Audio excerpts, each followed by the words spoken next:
What's up, guys? So today we're going to make a tier list of training methods. So just like the broad categories like CrossFit, Olympic weightlifting, etc. If you followed that category or like that training method as it's usually prescribed or usually done, what return on investment would you get? Like, would it be a good use of your time? Because the internet, the algorithm, I've been told, loves tier lists. So we're just going to be like go with the times, go with the trends, and it's just going to be a fun way for me to express my thoughts on different methods. And it's not going to be obviously highly logically consistent. It's going to be really, really subjective, and it can all be debated. It's just a fun exercise. So I have this tier list maker here, and we're just going to get started. So let's start with Olympic weightlifting. Okay, let's start with Olympic weightlifting, and I'm going to put Olympic weightlifting in A tier. Okay, because it does get you really strong, it does get you really explosive, and it also requires flexibility. So it really checks a lot of boxes. And the only reason I'm not going to put it in S tier is because it's not really highly accessible, because you really need a coach to do it, or like it's hard to like learn on your own. And also there are certain limitations where with certain body types it's just like harder to do. But overall, like I feel if you spent a year training Olympic weightlifting, you would like be much better for it. So that's like a really great thing to do. A tier.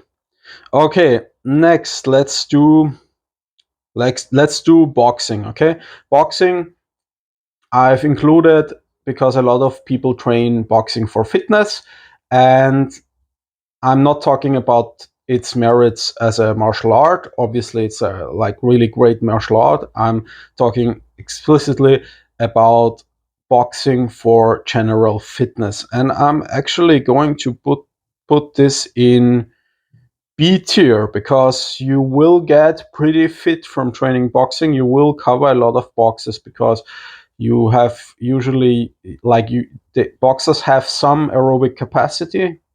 Like you're going to develop a lot of coordination and movement patterns that you're not really getting in other ways, like rotational, like power. And those are really important. And you're going to develop like fluidity, power, some strength. So I feel like if you don't get hit in the head, obviously that would be like really bad for your health and also fitness in the long term. But if you train it like for fitness in a reasonable way, I think it's decent. Okay, next up, let's do running. Okay, and running I'm going to put in S tier. So, and running, I feel like almost all running is good. Like it could be like sprinting, obviously. It could be like a mile run, training like middle distance. It could be marathon running, and almost like all of it is S tier because it's just such a basic movement pattern and basic like modality that's just intrinsically human, and it's going to build a lot of aerobic capacity. So it's just going to make you really fit, but it's also going to build strong legs, endurance in the legs, like those springs, that whole ankle complex. And some people say marathon runners are like not muscular or slow or whatever. Listen, marathon runners are not slow at all. Like if you like a top marathon runner could smoke 99% of you in a probably 100-meter sprint, and for sure in a 400-meter sprint. They are just slow compared to pure sprinters. So, and more so middle distance runners, they have like, if you train a good running program, you're going to do speed work, you're going to do intervals, you're going to train the different energy system. So if you like focus on running, you're going to just benefit so much. So it's easily S tier. There's a reason like it's so common as GPP in so many different disciplines, and also as its own sport. Okay, next, let's go to the far end here and to do CrossFit. So CrossFit. So obviously CrossFit, there are different ways to do it. Like if you train to be a games competitor, that's wildly different than just going to the box and doing the workouts, because you're going to have more specific, more individual periodization. But overall, I'm going to also put CrossFit in B tier. And I think it's much better than a lot of people give it credit for, because a lot of people really like to shit on it. But actually, I think CrossFit is amazing. There's some stupid, in my opinion, stupid stuff in there. And the randomness can be a problem. But on the other hand, you have the benefit of high variety. So you're going to get exposed to a lot of different movement patterns. And if you look at top CrossFit athletes, obviously they are complete beasts. So CrossFit definitely up there, much better than a lot of people say. Okay, let's go with a fun one.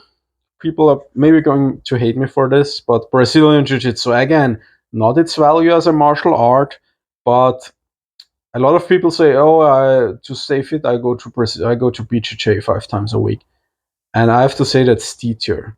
BJJ is horrible for fitness, because you're not really developing a lot of fitness in an efficient way. Like if you wanted to like get a higher VO2 max or get stronger, like you could do this, get the same benefit probably in half the time with like barbell training and running.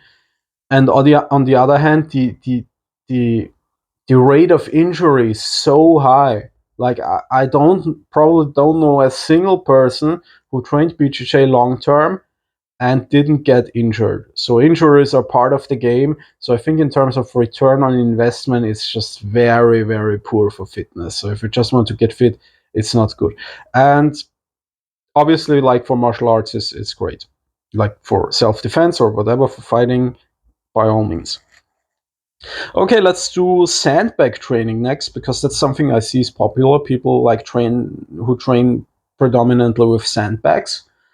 And I have to say that's A tier. Like I don't have a ton of experience because I haven't had access to them, but sandbags are really, really good. Like they make you really, really strong, and the strength you build is also going to carry over to a lot of things. Like it does have some drawbacks compared to the barbell, because you can really easily load it as incrementally, but it also has some benefits compared to the barbell, because like the grip strength and the tension and squeezing you're going to develop, and the round back strength, that's going to make you really, really fucking strong. So sandbag training, great.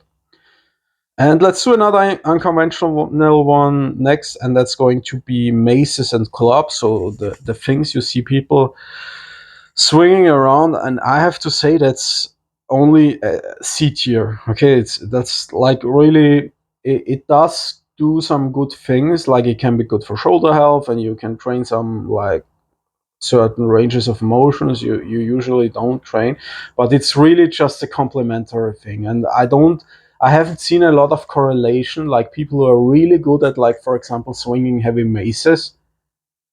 There is basically zero correlation to what they can do in terms of, for example, I don't know, like expressing strength in more conventional ways. So, and in terms of injury prevention, like I'm not sure it's doing much that you couldn't also get like any other way. It looks cool though, and like not to shit on it, as a supplemental form of training, like as an accessory exercise, it can be valuable. So like if I had access like at the gym to easily like swing it around, maybe I would do it a couple times a week. But like the guys who sell it to you as a standalone training program, it's no, not very good.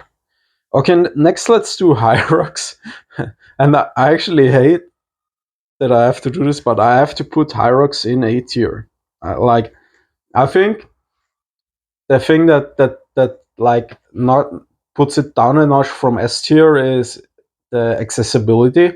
So you need to like all the different ergs and stations and whatever. But if you like really train for it consistently and focus, you would get really fit, because you have to have a really high aerobic capacity.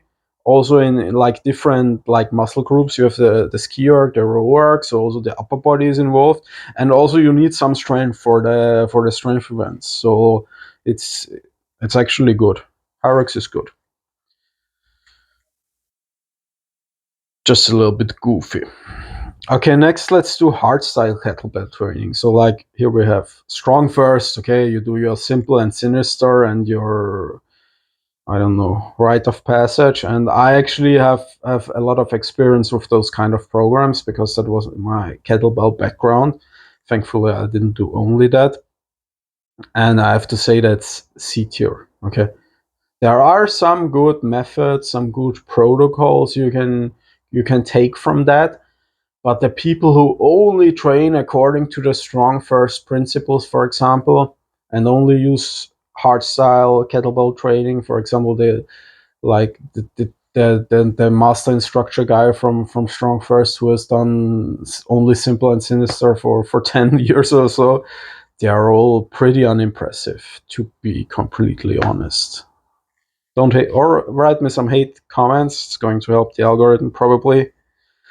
Yeah, like the video or dislike if you're pissed off.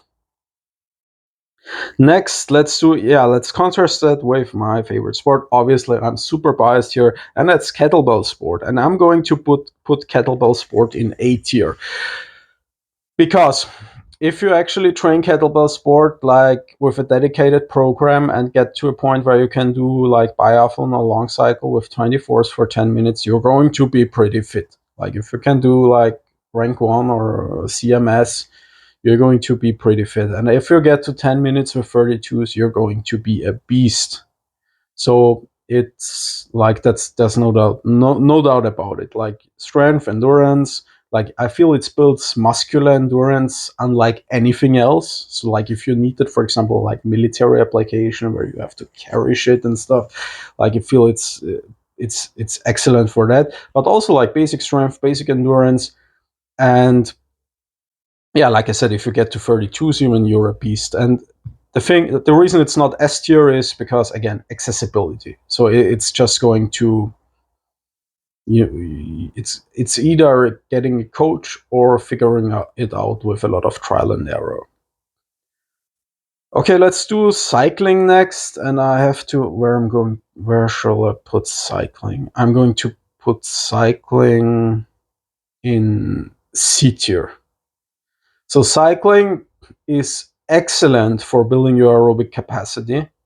So like getting a high like VO2 max, but it just lacks in so many other departments, because if you're running, you're on your 2 feet and you have good posture, and you're going to build like like that basic movement pattern and build like strength in the tendons and the ankles, and also learn to absorb impact and running. Like that's one of the reasons it's so good for building your VO2 max, because you can just get a lot of training volume without getting beat up. But if that's the only thing you do, you're going to be like I don't know. It's going to be like I can think of a like a good example, like analogy now, but it's basically like a huge engine, but everything else is lacking. So you have no posture, no strength, and you can't really put the rubber to the road out if you don't have your little bike. So cycling is good as cross training to build your heart and lungs, but standalone, I don't know. Next, rowing. I'm going to say rowing. Rowing is good because it obviously makes you very fit cardiovascularly, and it also involves the upper body. So rowers are always pretty burly, and it's going to make you strong. The reason I don't like it too much, like I mean, I guess if you like it, it's good, but it's just like so boring because you're just on the stupid machine. I mean, if you try an actual rowing on the water, that's probably another thing, but I've no experience with that. But in terms of fitness, I'm going to put it in, let's say, B tier. And the reason I don't like it is because the posture is kind of unnatural. You don't get hip extension. You're just like kind of sitting down, but it's good. Next, let's do plyometrics. So like plyometrics, like as a broad category, I know it's not terribly scientific. We're going to include all the various jumps and also sprints, because sprints are actually like short sprints. If you go like 40-meter dash, that's actually a plyometric too. And basically athletic training, right? Like like like a football player would do. And I'm going to put that in S tier, okay? Because that's just like nothing builds really raw power and athleticism like jumping and sprinting. Put that in S tier. Next, we're going to have, let's do basic barbell training. So basically getting strong in the basic barbell lifts, like deadlift, conventional deadlift, the squats, front squat, bent over row, overhead press, bench press, and that's also going to be S tier, okay? Because like it really builds your base of strength and hypertrophy better than anything else, because you can really overload those basic movement patterns like squat, hinge, press, and it's you can progress it in an incremental fashion and really like fine tune the progression. And it's accessible. You can find a barbell anywhere. It's like, show me one tool that has built more strength and muscle than the barbell. So that's going to be S tier. And for contrast, let's do powerlifting. So not like barbell training in that sense, like I explained, but powerlifting in terms of getting a high total. And I feel that's going to be, I'll put it in B tier, because I feel powerlifters are often like lacking a lot of stuff because they get so fixated on driving up the total, and you get like those really specific like wide grip bench press, sumo deadlift. So basically, unless you're like a super heavyweight to be competitive, you have to pull sumo. And in my opinion, sumo is just not as good of a developmental exercise. And yeah, so also from my personal experience, like meeting powerlifters, obviously some of them are really like not like a blanket statement, but a lot of them are like really unathletic, and because they just don't cover their bases enough. And obviously a lot of them are complete freaks and beasts too. So okay, next let's do calisthenics. Calisthenics, I'm gonna put in, I'm also gonna put calisthenics in B tier. So calisthenics, I feel, is good because it develops a lot of body awareness and also a lot of strength in the upper body. So you're going to get really strong and also stable, like because you're working at different joint angles. You get shoulder extension in the dips and stuff. You're going to get a strong core, but it's lacking too much. So it doesn't really develop the lower body a lot, at least the way calisthenics people train. I know they could do like sprints and call it calisthenics, but oftentimes they are mostly at the bars and at the rings, and it's they don't have developed lower bodies usually. And like if you call a barbell squat a loaded calisthenics, okay, like, but that's not real calisthenics in that sense. And the other thing is like even the back, like pull-ups develop the back, but they're still lacking like the spinal erectors, because if you don't pick anything up, like you don't have a completely developed back. I don't care how wide your lats are, okay? But if you don't train your erectors by deadlifting, you don't have a developed back. Okay, next one. Okay, let's do bodybuilding. I'm also going to put bodybuilding in B tier. And bodybuilding in that sense, I understand as like pro split. Okay, maybe some barbell stuff, but mostly machines. Like isolating the muscles. And I think it's not as horrible as a lot of people make it, because you're actually going to be quite balanced, because symmetry is important in bodybuilding. So you're going to train at a lot of different joint angles, a lot of like in a balanced way movement patterns. You're going to move horizontally, push pull, vertical push pull, and so on. But it's true that there has to be an element of integration, and it's definitely true that a lot of bodybuilders don't they aren't really as strong as they look. So I know it's a cliche, and people are probably going to hate me for it and say, "But what about Ronnie Coleman?" But just from personal observation, I've worked in commercial gyms for years and years, and all the people I've met, like who train that way, they often look quite impressive, but they don't have that real well strength. So I think it's true. But again, the reason it's in B tier is it does build a great base. So if that person with that like highly developed symmetrical musculature went and did some more athletic training, they could build on that base really well. So like bodybuilding is really good for base development, and I think everybody should go through a phase where they like put that base muscle on their frame. So I'm not saying it's bad.